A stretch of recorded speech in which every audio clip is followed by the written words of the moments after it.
How's it going, everybody? Thank you for watching another video. Today we're going to be trying out Starbucks French Roast.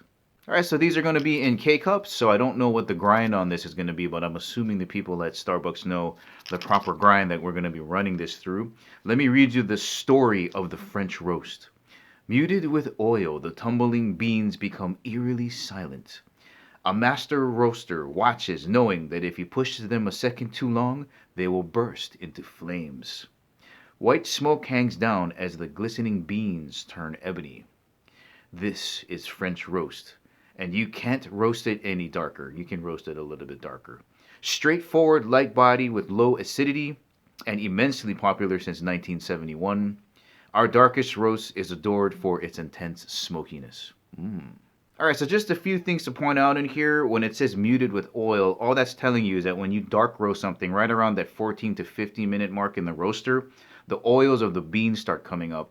And I guess what they're saying is that coating makes it sound quieter than when the beans first go in. So in general, darker roasted beans are going to be more oily than lighter roasted beans.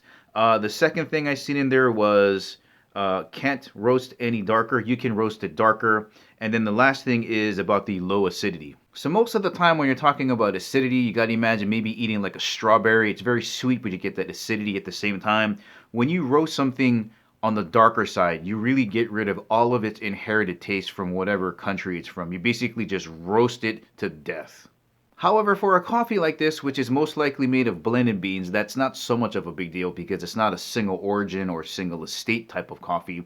So even if you had a lighter roast, the most you could say is, oh yeah, I like coffees from Latin America or Africa. So I think for these purposes, darker roasted coffees are okay for blends, but if you get down to your estate coffee, single estate, you really want to try to back off a little bit because once you start to dark roast them, you lose all of that inherent flavor and you're basically just wasting your money. And it looks like on the box here it says use 8-ounce setting, which is fine. I normally go with 8 ounces or 10 ounces. And of course, this is going to be 100% Arabica beans. Let's give it a taste. All right, let's have a look at this oil just floating right on the top there. It's like this beautiful, aromatic, chewy, scented oil waiting to be devoured. Look at that. And here's a look at just how crazy dark this coffee is. Check that out. Oh, it's like mud, guys. Oh, that's going to be a nice dark roast. Let's give this a taste. So this is probably at around 145 to 150 degrees now. Let me give you one last look at that. Wow. Darkness, everybody, darkness. Let's give it a smell. Man, that smells like Starbucks when you walk in there. If you like Starbucks, you like your stuff roasted on the darker side.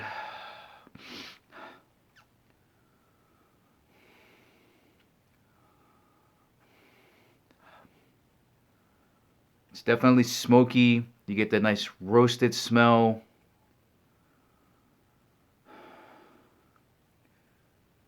A lot of the deep caramelization that you get when you go into the darker roasts.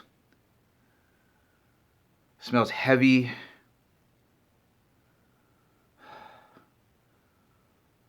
A lot of earthy smells. Let's give it a taste. Man, there's such a deep, rich smell.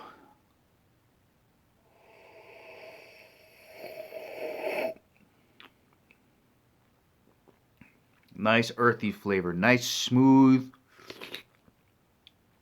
Coats the tongue well. Nice body. I would say a light body to medium body, not too heavy. You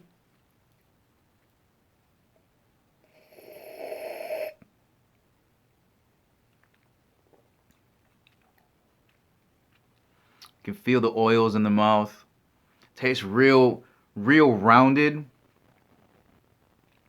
Smooth and silky. You can taste that caramel in there and the earthiness. And you can taste that smoke. Man, can you tell that smoke. The smoke is so prevalent.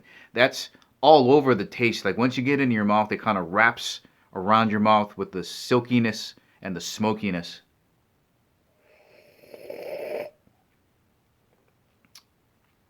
And of course, it's bitter, but not bitter to a point where it's like gross bitter. It's a pleasant bitter, if that makes any sense. Like a baker's chocolate bitter.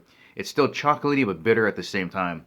If you like dark roasts, try the Starbucks French roast. Guys, thank you for watching. I'll catch you in the next video.